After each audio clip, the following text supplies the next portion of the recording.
webinar. My name is Matt Baer, the founder of Q4Launch, and we are excited that you guys are along for the ride with us as we dive into HomeAway's latest big change and 5 strategies to help you succeed. This is your first time with us. Welcome. We're glad that you're here. If you're a frequent attender, glad you're here as well. Glad you are back and checking out our webinars. We do this as about a bi-weekly series. Teach webinars about every 2 weeks. This is a special webinar kind of inserted into that 2-week series just to kind of cover this topic and the breaking news that is HomeAway and everything they're doing and the changes that they're making, and help share some strategies. So we've seen a lot of people in the industry talking about this.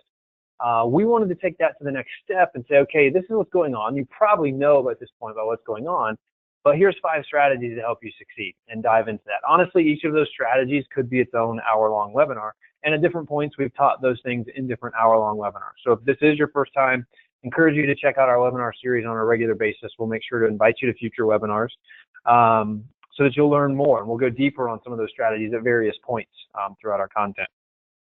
But today, to get it all in, we're going to have to hit it and keep it a little bit more surface level to get all the information in. So thanks for being here. We will use our chat panel for Q&A towards the end of our time together today. So you'll see in the chat panel, a lot of people have already checked in with their destinations.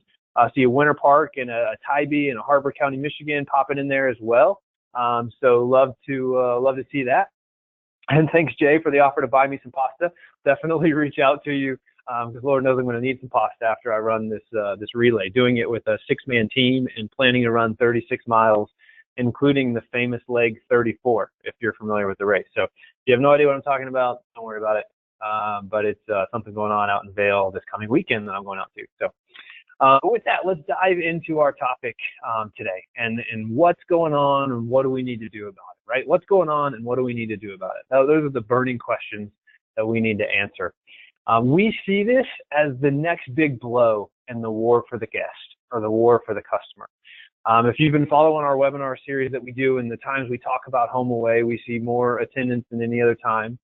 You know, we've been talking a lot about this war for the guest, and that's not unique to HomeAway. That's unique to OTA. That's across OTAs in general. The OTAs, the online travel agents, believe they own the guest relationship, and they're doing everything they can to control that guest relationship, because if they control the guest relationship, they control the money, they control the game. What we want to do is maybe not quite as dramatic as this image is, but we work with our vacation rental managers to help them go to war in this battle, right? It is a battle. I was talking to our team about this in our, we have an all hands meeting every Monday morning, and I was talking about this battle for the customer and how we need to be having these conversations with our customers and helping them be able to do that. And the analogy I kind of carried through with my team was, we're in the business of equipping our customers with weapons to fight this war, right? And getting in the trench with you and fighting it for you. That's kind of how you can kind of picture us and our role. Today, we're going to share some strategies we're helping our customers with to hopefully help you. I know some of our customers are on today's webinar, which we're excited for, so you're learning a little bit about what we're going to be working on your behalf. But we also want to share that information with the industry because we know it's beneficial for everybody, and everybody needs to be investing into their marketing. And we're going to talk through some of that together today as well. And what does it look like to invest in your marketing? And what are your plans for investing in your marketing? That's an important conversation. It's an important question to ask. So we're going to have some polls today. I think I have 3 polls built into our content today to try to make it a little bit more interactive of a webinar. That's one of the things we're really looking at with our education overall is how do we make it more interactive? And we know many of you rely on that. So while this image on the screen may be a bit dramatic, and hopefully you recognize the famous movie of 300 that this is from, and the story of the Spartans and the uprising and the little guys, the small 300, the crew of 300. If you're passionate, if you're focused, you can take on the challenge. On that road trip I mentioned just through the Southeast a few weeks ago, I was meeting with one of our customers that has gone they came to us about 1.5 years ago with the goal of going listing site independent, third-party OTA independent. And over about 1.5 years, we've transitioned them to that. And they've been completely independent for 4 months and haven't seen a blip. They're having their best year ever. And that's exciting. And that's not everybody's story, right? That's not everybody's goal either. I'm not here to say you should be completely independent. But you have to understand the mix that it plays and know when you're funding that, when you're funding the OTAs, you're funding your biggest competitors. And I'm talking big picture OTAs, of which HomeAway is one, owned by Expedia, which is one of the biggest in the space. So you have to really understand what's at stake here. And it's who owns the guest, who owns the customer relationship. And by the changes we're seeing further evidence that they believe they own that. And there's no doubt at this point that they believe they own that. And they're working hard to make sure that they maintain that they maintain control of the guest, because that is what is the key to who's going to succeed in the future. Whoever owns the guest will have the greatest success in the future. So you have to decide what role that's going to play in your marketing. And we see this as HomeAway's next big move in becoming a marketplace. They've made it very clear. Expedia has made it very clear that they have bought HomeAway to turn it into a marketplace and turn its family of sites into a marketplace. And I've used this analogy in the past on our webinars, but imagine if you had the opportunity as an investor to buy Craigslist, which is about a $6 billion company, I think, and turn it into Amazon, which I think, I don't remember their market cap, so I'm not going to quote it. I should have looked it up before the webinar, but Amazon is way bigger than Craigslist.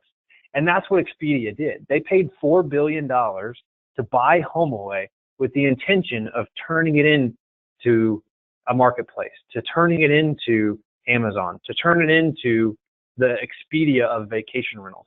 That was what they were trying to do, and they're doing it very successfully.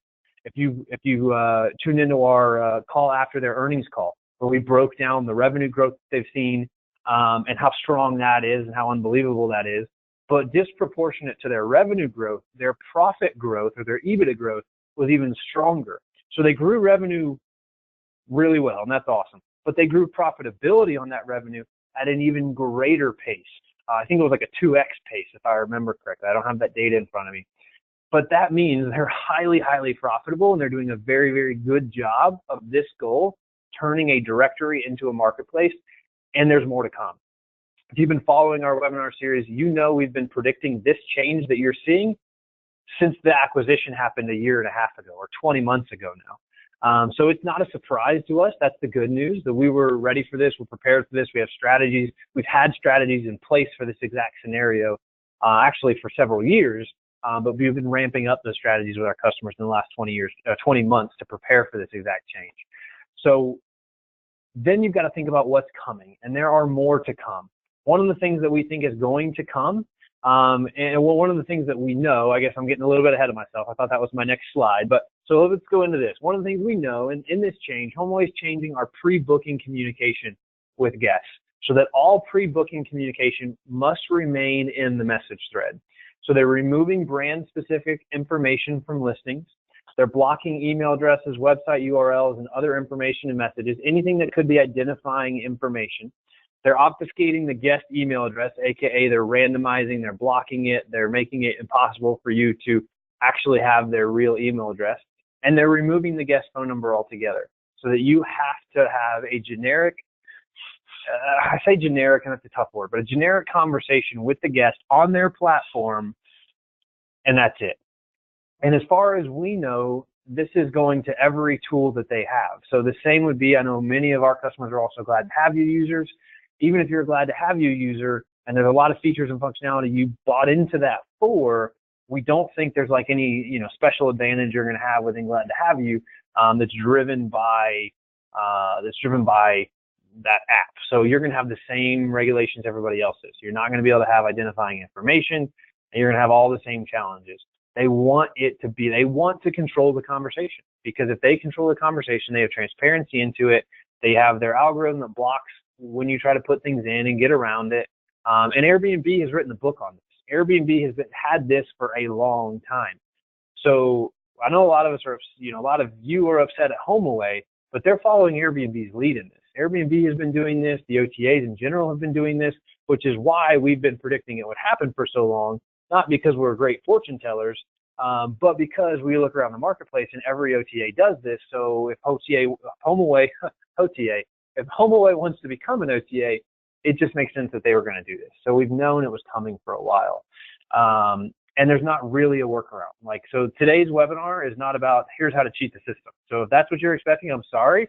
We may see some people drop off the webinar, but that's not what we're going to teach you. We're going to teach you how to better position yourself despite this to make sure your company has value. So that's what we know. That's probably a lot of things you've already heard. So we didn't want to spend a lot of time on what you already probably knew. The other part of this is all listings must accept online bookings. And here's where we think this is headed. We know HomeAway is duplicating everything Airbnb is doing, and this is Airbnb's procedure. So what we're going to talk about isn't necessarily what HomeAway is doing in this change. It's what they are doing where we think they are ultimately going. All new listings, when they renew, so all new listings and all listings that renew must accept online bookings. Matter of fact, they told us they were going to force that a while ago. They backed off their implementation date. Now we know that they're forcing it. So they've brought that back to the table, knew that was going to happen, not surprised. Where we think it's going to head, because they have taken every page out of Airbnb's book on this, and it's smart business. If you look at it from their perspective, they are trying to earn their service fee. That is what it is all about. They want you to book on the platform, and they want to earn their service fee because that service fee is worth billions of dollars to them. And we did all that math for you on a previous webinar to show you how much that service fee is worth to Expedia. So we won't do that again. But where we think it's heading is that HomeAway will eventually be the merchant of record, so that the customer will see HomeAway's name on their credit card statement. They will control the flow of money. Because they are the merchant of record, they stand between you and the guest from a monetary perspective, and the guest's credit card information never comes through to you. We believe, again, that's where it's headed, and they will make decisions related to cancellations, guest complaints, refunds, etc. So that's part of what, like, saying, okay, what role is HomeAway going to play in our long-term marketing strategy? That's a big part of what you need to be signed up for the whole ride. So you need to think about where is this headed, and if you're not excited about those type of statements that I've just made, and if that presents a challenge for you in your business and how you operate, which I know for many of our customers that presents a huge challenge for how they operate their business, and they have made it very clear that when that happens, they will pull away completely, regardless. You need to be making change today so that if you have a problem with a HomeAway that looks like this, you're prepared for that. Because we know what HomeAway is changing today, and we know where they're going in the model that they're using, so we have to be prepared for those changes so that we're not caught off guard when they come. So you have no excuse. If you're on this webinar and we know who signed up, when this comes down the pike and that this becomes the new normal, which we don't think is too far in the distant future, that's what's going to happen.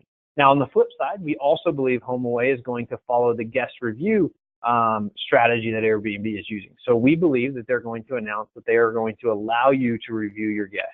And if we were in a room, we'd probably have a round of applause from all of you guys. We know that's a feature many of you want, is the ability to review your guests. They know that too, and we think that's coming. So that's some good news on this side of things, is that opportunity will exist, we believe, in the near future. So some of this is what we know, some of this is what we believe, and then a lot of it is, well, what are we going to do about it?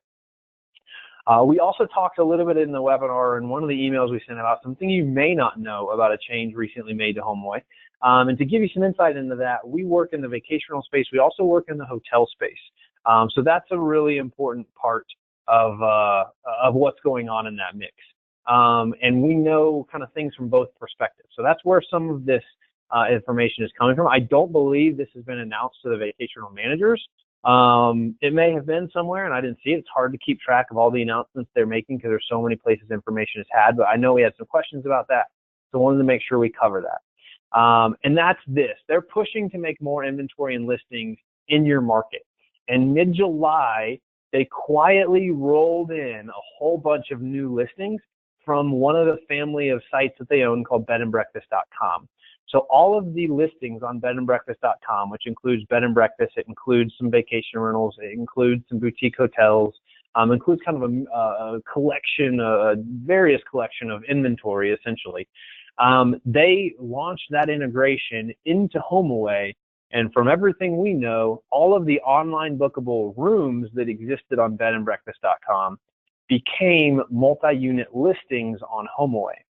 So for some of you, that may not be a big deal. There may not be very many rooms in your market that used to be listed on bedandbreakfast.com. And you can see that. You can go there and do a search and see what that inventory looks like.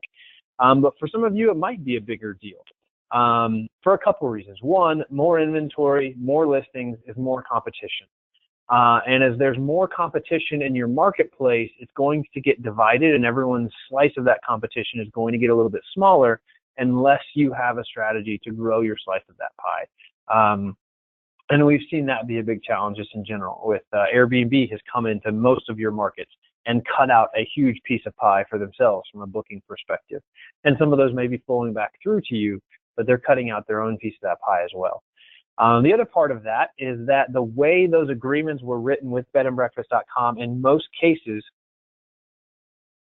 bookings for these rooms, because they're more hotel style rooms, they're used to paying higher fees, typically earn 15 to 20%. So I don't know how they're going to use that information in serving in best match and serving it up. But if they're making 15 to 20%, you can bet they're highly motivated to book those rooms. There is a strong financial incentive to book those rooms. That's a lot more than a 6% traveler fee. So when you think about the overall motivation, 20% can be a pretty big number. Now the average booking is also smaller, so that's a factor. There's tons of things, but there's probably more competition in your market, no matter where you are, from a listing count perspective than there has ever been. Not to mention how many vacation rental manager entrepreneurs Airbnb has created. I mean, we see it we're based in Charleston, South Carolina. I forgot to mention that at the top of the hour. We have like our big established companies and everybody knows them by name. But we have a massive number of small vacation rental managers that have popped up that manage 5 to 10 homes. And they've created their little niche in the business, managing 5 to 10 homes. And they manage 5 to 10 today, but they're young, they're hungry, they're aggressive. Young as a company, not necessarily talking about their actual age, but their company age is young. Young, hungry, and aggressive. They're going to go after traditional listings and grow their business. So we've seen a lot more vacation rental managers enter the market. And they're really the Airbnb-preneur. Like they don't have their own websites yet. They don't really do their own marketing yet, but all of that will come.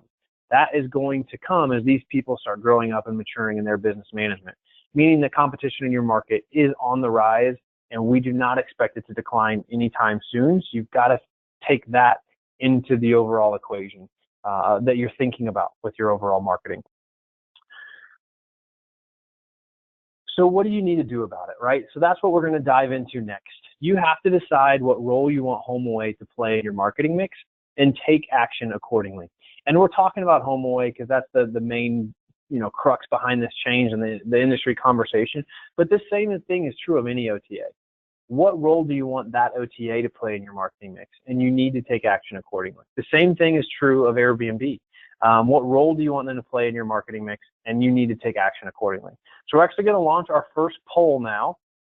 Let me see that. And that's to help us understand what percentage of your bookings come from HomeAway and other third-party OTAs. So I'm going to launch that. There will be 4 options for you on the screen: 0 to 20%, 21 to 50%, or 51 to 70%, or 70% plus. So 0 to 20%, 21 to 50%, 51 to 70%, and 70% plus. We actually have data on this from Focusrite and some various other sources that we look at. I just want to kind of get an idea of our audience today. How does that break down? What percentage of your bookings come from HomeAway, VRBO, Airbnb, etc.? Fill in any OTA in that blank. It helps us just understand like where you at. Looks like we're getting about 35% in the 0 to 20 range, 32% in the 21 to 50% range, 20% in the 51 to 70% range, and 70% plus, 14% in the 70% plus range. See a couple of people listing that in the chat panel. If you can actually vote on the poll, that would be great. So it puts all that data together. Awesome. So that's good to know. Read those stats off for you guys so you can kind of know where you sit against that benchmark. And glad to see that the majority of that is in the under 50% range. That's good. But there's a lot still in that 21 and up % range. So we're going to talk a little bit about that and what do you need to do about that today. And the 5 strategies we're going to talk through today can help you solve that problem. That's really what we want to see for you, is to help you solve that problem. And we're going to look at that, and we're going to talk a little bit about that. I'm asking you a question about your plans for your marketing budget a little bit later on. So just teeing you up for that. Not asking you what your marketing budget is, but what are your plans? And how does that revolve, or how do things revolve around that ability? All right, so let's keep moving along here. And that's this question. And that's why we asked that poll. What percentage of your bookings should come from OTAs? I get this question all the time. Every time I teach an OTA webinar, or I teach this at a conference. This is the number one question that I get. So I wanted to address this question proactively here. And this is actually data from the hotel industry that's on the screen. We get this data. This data came from Travel Click and their Demand 360 product.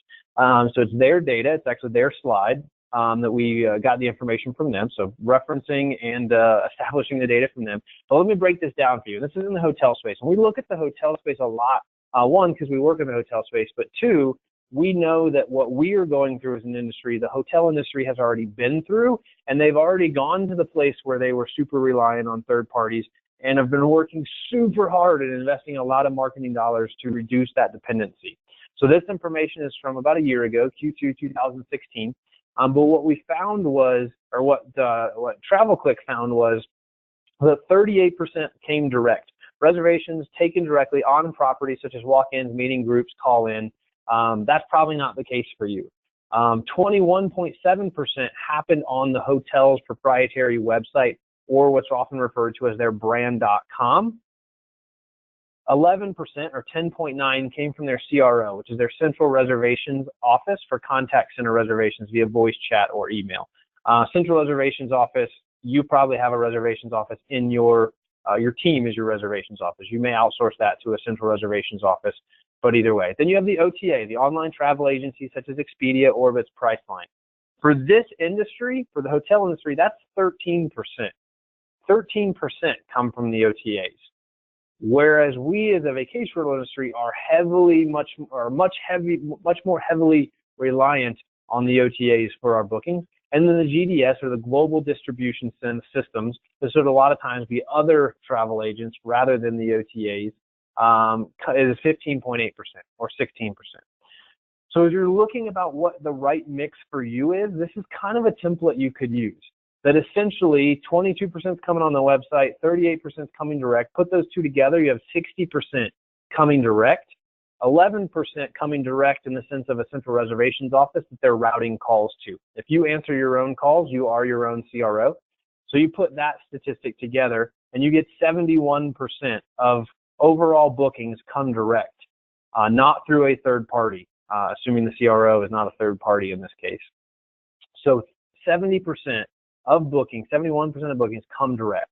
So as you're thinking about what percentage of bookings should come from OTAs, in this case, OTAs and GDS have some similarities, so we're going to kind of group them together here.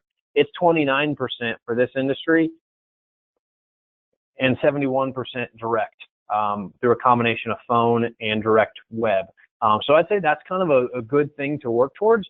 But what we tell our team and what we tell our customers is there's not a magic number. There's not a magic formula of what percent should come direct versus should come from the OTAs. What our goal is to look at how much comes from them now and how do we put a strategy in to reduce how much is coming from the OTAs. So I don't care if you're at 70% from HomeAway and we want to reduce it to 50, or if you're at 20% and our goal is to reduce it to 10, our goal is to reduce it. Or maybe you're at 20% and our goal is to go to 0. Our goal is to reduce that dependency, because when you reduce the dependency, you have more control over your customer relationship. You have more control over your brand. Your brand has more value. There's so many advantages to that. And you just control that picture in a lot better way. And you're insulated from all these changes HomeAway makes. So when you hear about them, you can just say, hey, no big deal. Like, it doesn't bother me. 10% of my business comes from there. Whatever. I can get that 10% somewhere else if I need to by changing my overall marketing strategy. So it's a really important thing to be thinking about.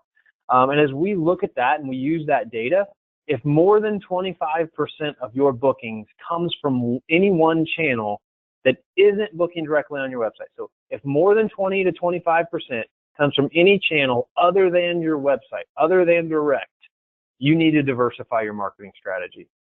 Because even in that example I just gave you from the hotel space, 13% was OTAs, roughly 13% was GDS, or 16% I think was GDS. So that in and of itself is diversified. So that 29% is diversified into two very distinct channels, although they're somewhat similar, two very distinct channels. 71% is coming direct.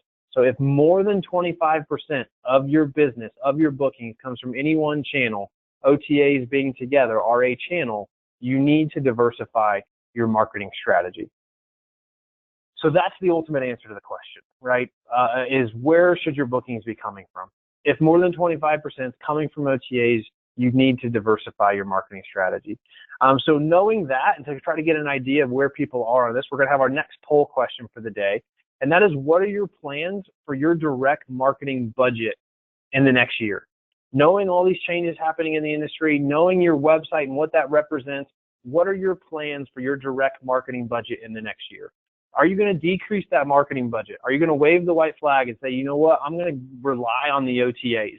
I don't have the time, the energy, the passion, the money, fill in the blank with whatever you want, to invest in my own marketing, my own website, my own strategy. I'm going to rely on the OTAs. For the small property managers, that might be your strategy, and that might be okay. If you've got 5, 10 properties, that might be okay for you. Like, that could be the right move for you. Second question, or the second one there, is keep my marketing budget and my mix the same. I'm happy where I'm at. I don't necessarily know where you're at, but I'm happy where I'm at. I'm happy with my 50% coming from the OTAs. I'm happy with 100% coming from the OTAs because I'm small and I don't have the money to invest in my own marketing. That's okay. It's okay to say that. It's just important to realize where you are in your company's life cycle. What size are you and what are your plans? If you're trying to grow, you probably need to think a little bit differently. If you're a large company, you probably need to think a little bit differently. And then the last one, increase my marketing budget to increase my direct bookings. So far, 82% of you have selected that. We still don't have quite everybody voted, but 80 just went up. 83% of you have selected that. But that's a big deal. Like, I'm planning to increase my marketing budget because I know the marketing landscape is more competitive than it has ever been. Just by Airbnb entering your marketing mix, it became more competitive than it's ever been. By small property managers, the Airbnb-preneurs entering your marketplace, it's more competitive than it's ever been. By Airbnb in and of itself listing more units in your market, in your destination, it's more competitive than it's ever been. Because HomeAway and Airbnb are having a war, and they're spending more marketing dollars in the space than they ever have, it's more competitive than it's ever been. Everything about this industry is more competitive than it's ever been. On my trip through the Southeast last week, I was meeting with a great customer of ours, been in the business. They are one of the foundational companies in our industry. Just a company a lot of people look to and say, man, they've made it. I want to emulate them. And they're almost completely independent of HomeAway and have maintained that their entire journey, which is great and exciting. But we were sitting there talking. They've been in the business. They've been in the industry for 45 years. And we were talking about, in the last year and a half, our industry has seen more change than we have the previous 43 and a half years. So in the last year and a half, we have seen more change as an industry than the 42 years before that combined. And that change is accelerating at an exponential pace. And a lot of that change revolves around our industry being more competitive than it ever has.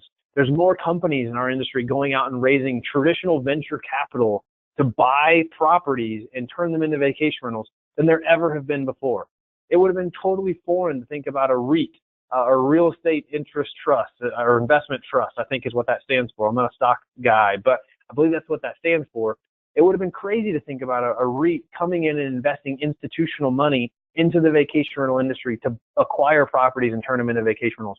But it's the norm now. We see those announcements all the time. We're seeing it in Charleston. REITs are coming in and buying properties in the urban downtown market, turning them into vacation rentals. And there's a crazy number. I think it's somewhere in the like 600-700 property range vacation rentals on the Charleston Peninsula that did not exist 5 years ago. It's a massive period of change in our industry, and it's more competitive than it's ever been. And we have to keep remembering that. We have to think about that and say, if the space is more competitive than it's ever been, what are we willing to do as vacation rental managers? What is our strategy? Are we changing it? Are we investing in growing our business, or are we sitting back and hoping that next year is better than this year? Because if you're sitting back and hoping, your competition is going to pass you by, and you will start losing market share if you haven't already. But you've got to be investing in that future to be able to continue to grow your business. The good news about all that, I know that made us sound a little bit negative, but the good news is, while it's more competitive than it's ever been, we believe there's more opportunity than there has ever been. There are more homes listed than there have ever been, which means there's more inventory for you to go after as vacation rental managers than there have ever been before. There are more people staying in vacation rentals than there have ever been before. So more opportunity creates more competition, right? I mean, one leads to the other. More opportunity, people take notice, creates more competition, and then over a period of time, those things start balancing each other out. But as they're correcting and that economic engine is running, that will create correction in our industry from a balance of supply and demand, because that always happens. The economy, the rules of economics will always win out, and supply and demand will always level themselves back out. But once they level back out, where will your company be? What side of that equation are you going to be on? Are you going to be on the part that didn't take action, didn't take the steps you needed to make, didn't make the investments you needed to make, or are you going to take those steps now? And I know many of you are, and we're excited to see that, and based on the conversations we've had with many of you. So let's keep moving, get a little bit passionate about that. Let's dive into our 5 strategies to help you succeed through this change. We're about halfway through our webinar. As I mentioned, we're going to have to keep this pretty surface level to get all the content in today, but definitely start attending our webinars on a regular basis if you don't already, because you'll get deeper content on these type of strategies in the future. One of the things that we're looking at is branding your property by name or address. So I don't know whose property this is, but it's one near us on Kiowa Island, and you'll see that it's branded by the property address here. 101 Surf, I'm guessing that's supposed to be Surf Scooter Lane. Not sure, not my listing, but I think that's a typo. But branding it around that address, because what that does is if someone wants to go find this property off of HomeAway, which there's not a ton of consumers that will take this step, not a ton of consumers will do this, but some will, and capturing some is better than none. They now know how to find this home. And from everything we've heard so far, HomeAway is not going to block addresses in this conversation. I just got a message in the chat panel that says HomeAway doesn't allow property addresses. So I've gotten mixed information on that. So I've heard that they're going to. Somebody posted in the chat panel that they're not. So I don't know. We see some of them with property addresses listed. So I don't know the answer to that question. But there are some that are out there, and I know that some slide through. So use that with what you will. If they don't allow the address, you can brand by property name. And we've had customers do this very, very successfully in building a brand around the unique name of a property. And I know a lot of, especially in beach destinations, properties get names, and you can brand around that, and you can have your website optimized so when someone searches Google for that, or Bing or whatever, they find you. They find your listing, they find your website. So make it something that's easily searchable, either a brand name for the property. When I say brand name, you kind of know what I mean there. I think there's one here in Charleston called Key Lime Pie. That's like this bright green house out on Isle of Palms. So you kind of know what I'm speaking about there. But also the address piece. Like if you can get away with that, some do. Some people are getting away with it. I guess some aren't getting away with it. But that's an opportunity to be able to help people find a property outside of that. And it may be that this may be something you have to communicate in the chat panel, or not chat panel, but in the in your response to them. So far, we know that Airbnb allows people to list a address in their communication. So I would guess HomeAway will too, but I can't say for sure. And then make sure your website property pages are optimized and are ranking at the top. So make sure that you have optimized for that, and that you're ranking at the top for those things. So that otherwise the strategy won't work for you.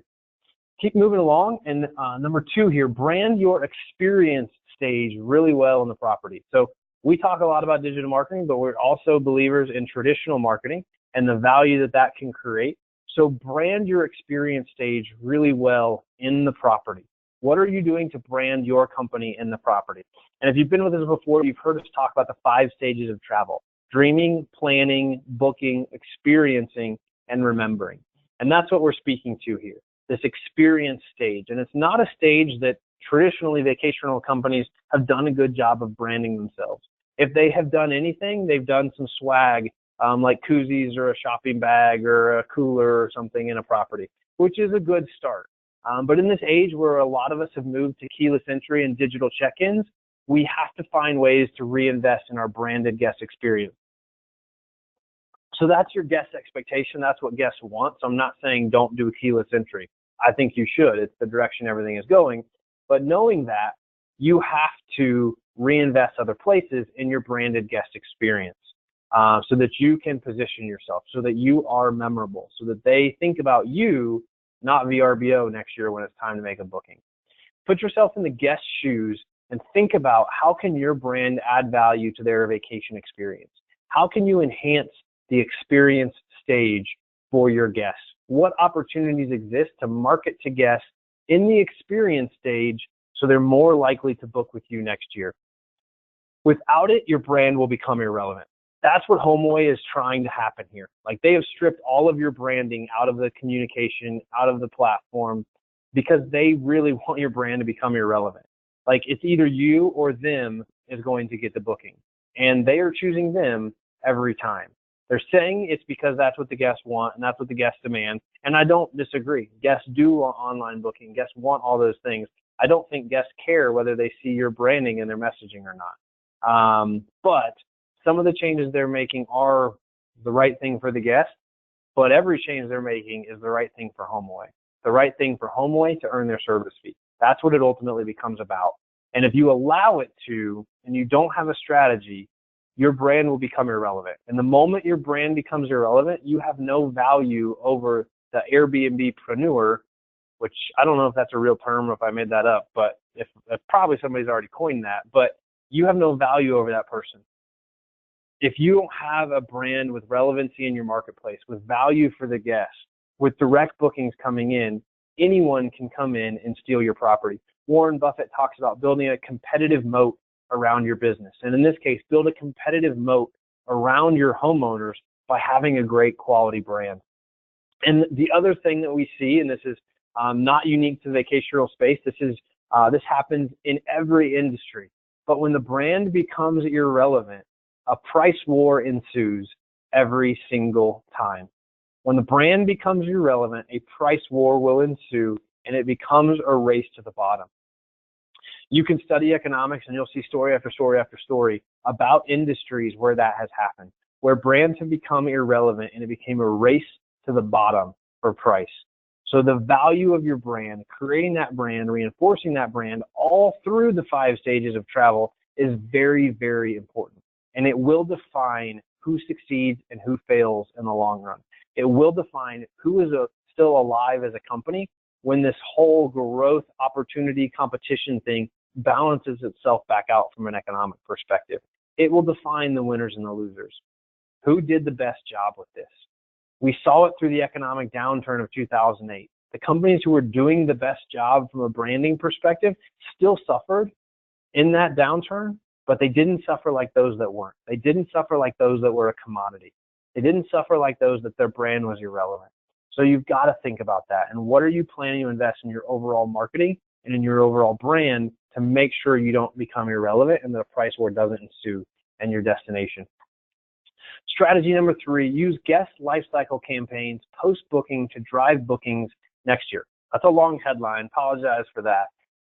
We actually just last week taught an entire webinar on marketing automation. And that's what we're talking about here is marketing automation. This is one part of marketing automation. If you want that webinar from last week about marketing automation, shoot me an email and I'll make sure to get you a copy of it. It's on our YouTube channel, but we can get you a copy of that. But marketing automation, we believe, will play a huge role in the success of marketers in the future. We talked about that for an hour last week, so I can't dive into it a ton here, but it's definitely one of our top 5 tips. Rebooking is going to become more important than it ever has been before. And rebooking them before they have the chance to go back and search on VRBO and find some random property, because that's what it is. It's random, right? We don't know. There's no branding. There's no, I want to come back and book with you. There's no value there. It's just a random property that happened to match the best match algorithm that day and come up. Automate your marketing using this based on booking date, stay date, etc. We talked about a lot of different triggers and dates and everything in that webinar for how to build these types of things.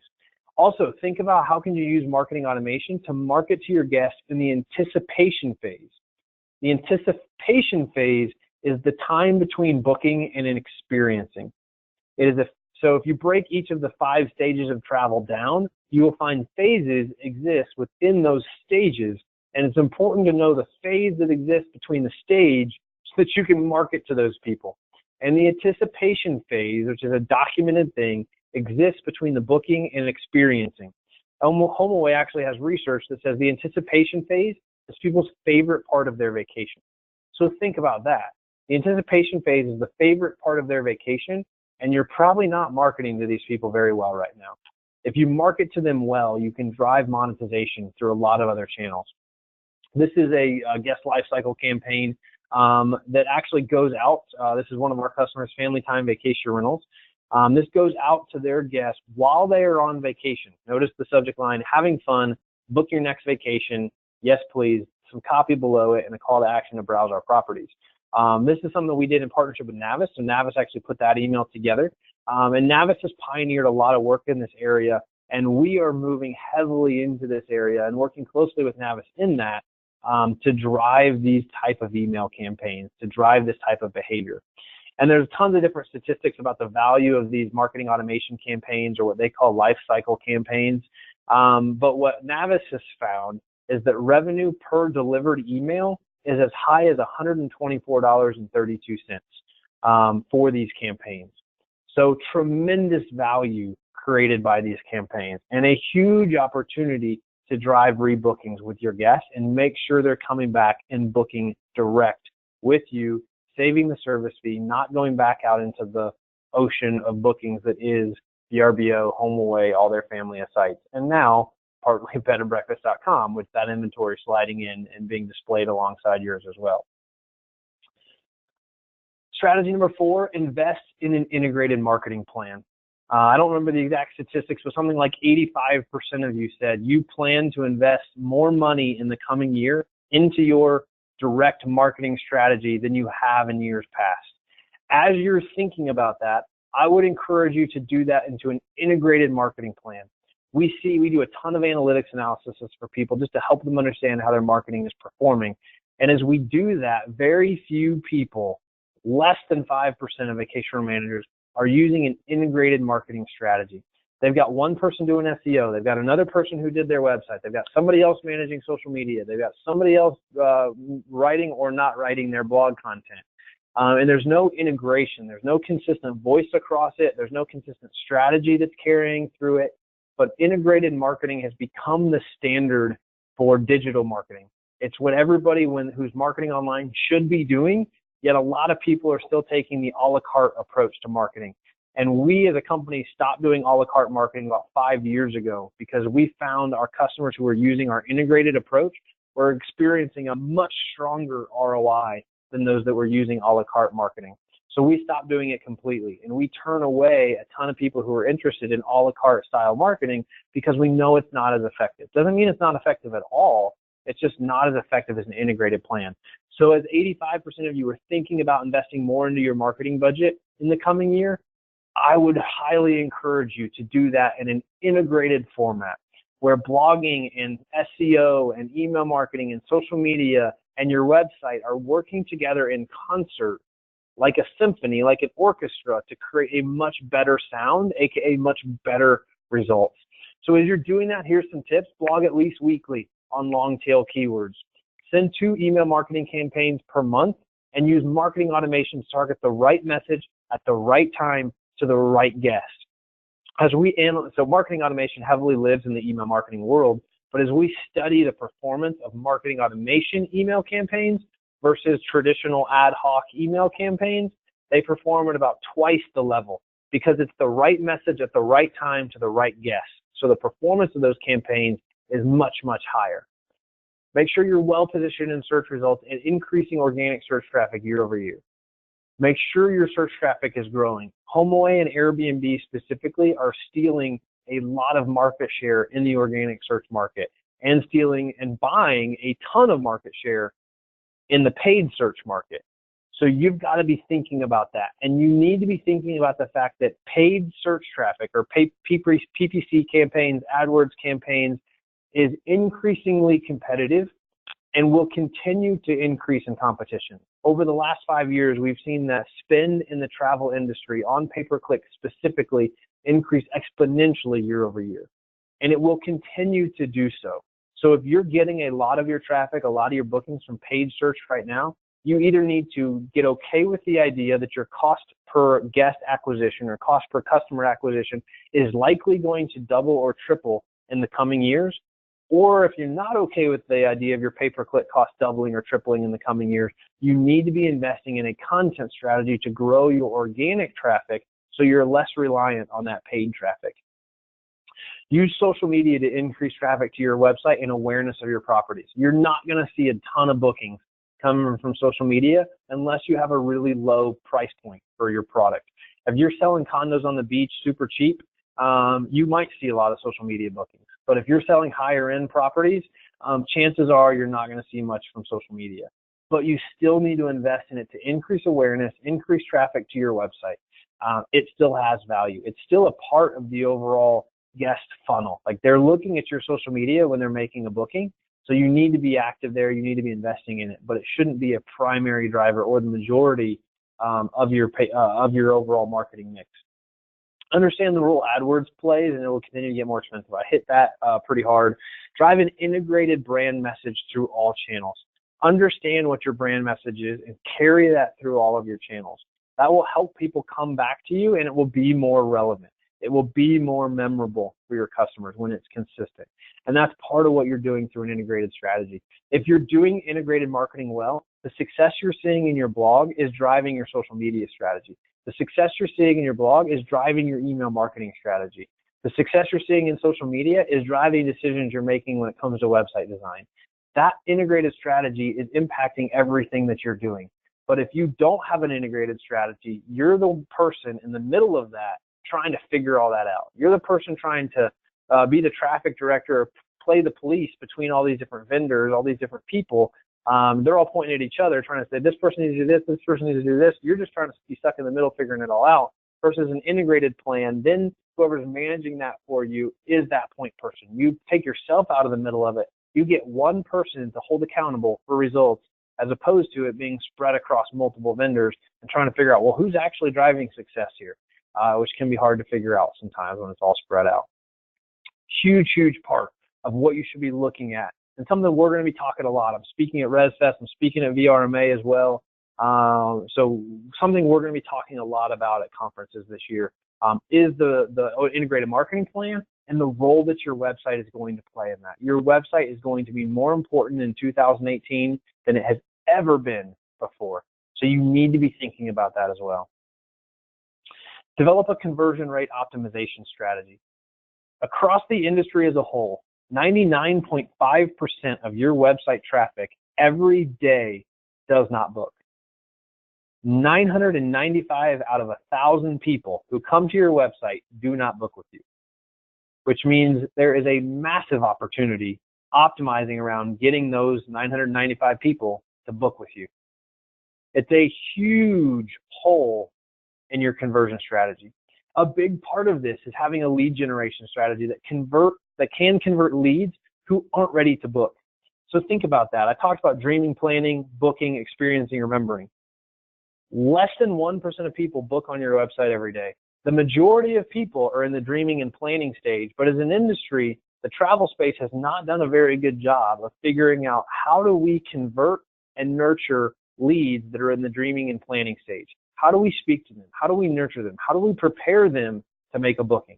That's what a lead generation and lead nurturing strategy will do for you. Your website's your number one weapon in this battle. I talked about that earlier on, and that image of 300 maybe is coming to mind for you right now. Your website is your number one weapon in this battle for the customer. So you need to be thinking about that. It is the hub of everything that you're doing from an online marketing perspective. Everything you're doing, investing into your marketing, is to drive traffic back to that website, and you better make sure that it is converting. As you're thinking about that, you should also be investing in ongoing optimization of your website through regular testing. This is a drum we've been beating hard, and it's something I'm going to speak on at conferences this fall as well. But you should view your website as a continuous improvement opportunity, not a project. We did a webinar about a month ago on the future of the web and what the future of websites look like, what the future of the internet looks like. And we have invested a lot of money into the idea that we believe the future of the web will be, you have a website that is a web platform, and that web platform will be going through a continuous improvement journey. The days of doing websites as projects and spending thousands and thousands of dollars and hundreds of hours building this project, the day it launches is out of date because you've been working on it so long. Technology has passed you by and the time you've been working on it. We believe those days are going to be quickly over. The future of the web is building platforms that can evolve and adapt very, very quickly as needs change and adapt. And we've invested a lot of money as a company in that belief that that's what the future looks like, in building a platform that can help our customers do that. Happy to talk to you a little bit about that. We're going to continue to teach that and what that looks like. If you have any questions, please do get a hold of me, and we'd be happy to show you what we think that looks like. Our customers who are doing that are having tremendous success. Make sure your blog is attracting traffic to your website. This is a part of a conversion optimization strategy and an integrated marketing strategy I don't think most people really get or understand. Our customers see 30% of their traffic enters their website via the blog. Knowing that, you need to think about the blog design as a part of your website very, very differently than it probably is right now. And as you're thinking about all of these things, integrated marketing, your website, a conversion rate optimization strategy, you need to choose a partner who has a proven path to do this. This is too much to try to take on all by yourself and figure it out all on your own. There are certain core competencies that you can do in-house and that you'll be effective at being able to do that, but there are certain things you just need help with. If you're on that journey of doing it yourself, we love when you come to these webinars because we will educate you as long as you show up. We have committed to sharing education and thoughts with the industry. But if you're in a place where you need help, we want to be there for you as well. We know this is a lot. We know it can be really confusing. And as I spoke about, the pace of change is faster than it's ever been. It's really difficult to try to run your business and keep up with the pace of change from a technology perspective. And we want to stand in that gap with you and help you with that. So what's your next step? You can request a free marketing automation consultation. You can get in touch with us for more information. So if you want to get in touch with us, and we're going to launch our Q&A time as well. So if you have Q&As, please put those in the chat panel. But would you like more information on how we can help you navigate this? If you would, I've just launched a poll there. Just say yes. Please get in touch, and we'll follow up with you. If you're planning on getting more aggressive with your marketing in the next year, now is a great time to have that conversation, and we'd be happy to get in touch with you about that and share some information with you. No pressure, just share some information, share some ideas. The great part about that conversation is you will come away with an idea of actionable steps you need to take in your marketing to drive your business forward. Whether you want us to help you with those steps or not at the end of the conversation, it doesn't matter to us, but you will know what steps you need to take after that. So check yes or no. It was really helpful for us when we get 70% of people to vote on all of our polls. We only got 47% voted right now. So I don't care if you check yes or no, just one or the other. It just helps us keep things moving along and get those polls answered. Now is also a great time to use the chat panel. So if you have questions, please put those in the chat panel and we will get those questions answered for you. So yes, please get in touch. I want to know how Q4Launch can help me with this, or no thanks. Totally fine either way. We'll just be happy to share some information with you and try to help you figure out where you are on this journey. Awesome. Looks like we're just about 66% voted, so we just need like 5 more people to vote. We'll be good to go on that poll. Yes or no, doesn't matter to us. Just click one or the other. It helps us keep things moving forward. Awesome. There we go. Cool. So let's get to the chat panel now. Any questions about what we've talked about today, about the changes coming from HomeAway, about any of the 5 strategies that we shared, anything about where we see things going in the future? This is your chance to ask any question that you want to ask. So let's go ahead and get this poll closed and get to our Q&A. My contact information is also there on the screen, so you can get in touch with me if you have questions, you want more information about that website platform I talked about, or anything else. Please get in touch with me there. Question here from Candace. Do you see HomeAway eliminating the property manager subscription listing payment since they are charging booking fees? We believe that HomeAway will eliminate the annual subscription fee, but we do believe there will be a percentage fee in the future. So we think they will do away with their listing fee, which I think is across the board going to be $349 now because they're forcing everyone to do online bookable listings. But we think they'll continue to charge a percentage on both sides of the transaction. We think they'll charge a percentage to the property manager, and we think they'll charge a percentage to the guest. And that's consistent with what Airbnb does. Airbnb charges percentages on both sides. We also believe Airbnb will increase the percentage they are charging the host. They call them hosts, we call them property managers, but we believe that percentage will increase. As they grow their platform and get it to the critical mass they want it to have, we think they're going to start raising that fee, most likely on the host/property manager side. and we think Airbnb will follow a similar model. Any other questions on anything we talked about today? That's actually our only question we had in our chat panel today. So happy to answer anything else that you have. If anything else is burning on your mind, please let us know, and we'll make sure to get that answered for you. If you have a question and you don't want to ask it today, please do feel free to email or call me via the message there on the screen. With that, one other question just popped in from Anthony. Will there be a feature to allow promotions on HomeAway? I do believe that they will eventually roll out a feature. I don't have anything I don't have any data that leads me to that other than it just makes sense. And that they don't necessarily care what price point things sell at. They just want them to sell because that's when they get their service fee. So it would make sense for them to be able to put in a promotion feature into HomeAway. Airbnb already has that feature. So we would expect HomeAway would have it as well. Question here from Steve. What will the percentage be if they eliminate subscriptions? And then he commented on his own commission, which I won't read out loud here. But I don't know is the answer to that question. Airbnb is charging 3% right now. We believe that percentage is going to go up. The only thing I can say to answer that question is that Expedia is the person who's ultimately making these calls. Expedia is in control, and Expedia has proven that the hotel industry will pay 20%. So if they've proven that the hotel industry will pay 20%, you can bet they were thinking about that when they were calculating the value of their acquisition for the HomeAway acquisition. So the service fee was definitely part of that equation. We also think that the 20% fee, as a benchmark, it could go as high as that if they have enough market share. If they control the market, then they can do whatever they want from a fee structure, which is why having your direct channel built up is so critically important. Because what would happen to your business if HomeAway started demanding 20%? Are you in a place to tell them to hit the bricks?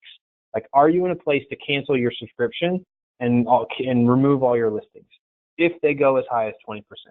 Chances are it will be incremental change to get there, and that's a lot of speculation, but Expedia has already proven the hotel industry will do it. Question from Bob, is there a risk in being on HomeAway software? That's a question that's been debated. I don't think there's any greater risk personally in being on HomeAway software as it relates to HomeAway listings. I don't think there's a correlation between those two.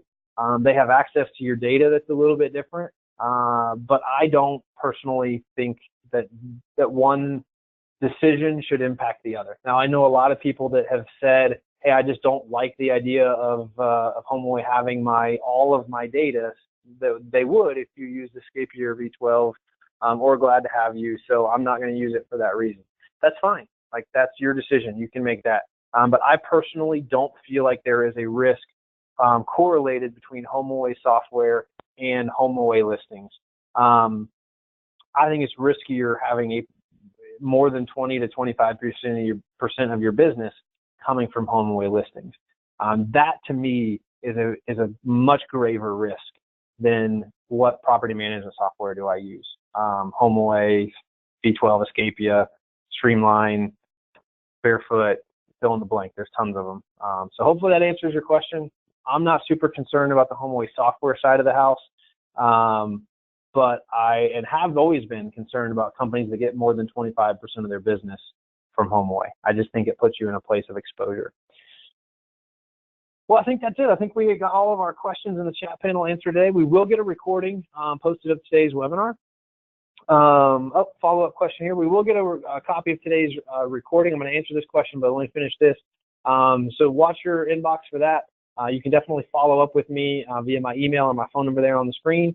If you ask for us to get in touch with you, we will get in touch with you and try to help you through that as well. Question here from John. Other than the big three, VRBO, HomeAway, Airbnb, do you know what some of the higher ranked non-commission-based RBO sites for some of us smaller guys to advertise on? Back in the day, vacationhome.com, findrentals.com, and some of the smaller guys seem to help, but not so much anymore. It's just gotten way too complex in the overall search world and gotten way too expensive for small guys to compete. We've seen a few small guys pop up at recent conferences. I haven't heard any success stories from people who are listing on them, so I can't speak to that. I think, John, the takeaway for you would be, and anybody else who's thinking that same thing, is instead of going and putting more money into hoping the next small guy is going to be the guy who makes it, I would take that money and that energy and I would invest it into your direct channel and growing that direct channel. Question from Andy: when do you think we'll see HomeAway become the merchant of record? It's tough to put a date on that. I had previously predicted it would happen before the end of actually now I can't even remember the year. I believe I predicted it would happen before the end of 2018. I doubt they'll make another major change before the end of 2017. So I would probably stand by that prediction I've previously made that it will happen in 2018. Because they do own Expedia and V12, they may not do that in the same way that Airbnb has. I think they'll do it the same way, but that's speculation. I don't know. Because they have a vested interest in doing it a little bit differently because they own those software companies. But if you look at their revenue mix, their software is actually a very small percentage of their total revenue. The total revenue is the marketplace. And if you look at Expedia's business model, I don't think Expedia really cares about the software revenue stream. They're not driving profitability in the software revenue stream. They're not a software company. They're a marketplace. They're an OTA. So and they've made, now that's not to say they haven't made some good investments and made some good improvements in those products. That's not a slam on those products at all. It's just saying if you look at who Expedia is, I think that's the indicator more likely of where they're going to be investing their money and their time, talent, and treasure from a development perspective, and where the biggest opportunity lies. The biggest opportunity for growth is in that platform. Rather than in growing Expedia, growing Escapia, growing V12. I don't think those are going anywhere, so don't be afraid. But I think most of the growth for Expedia will come through HomeAway.com, VRBO.com, the marketplace side of the business. Got several thank you messages. Thank you guys as well for attending today. Hopefully it was helpful for you. Hopefully it expanded the way you're thinking and gave you some actionable steps you can take in growing your business. That's what we want for you. Thanks, everybody. We will definitely get this recording sent out. Hope you all have a great day.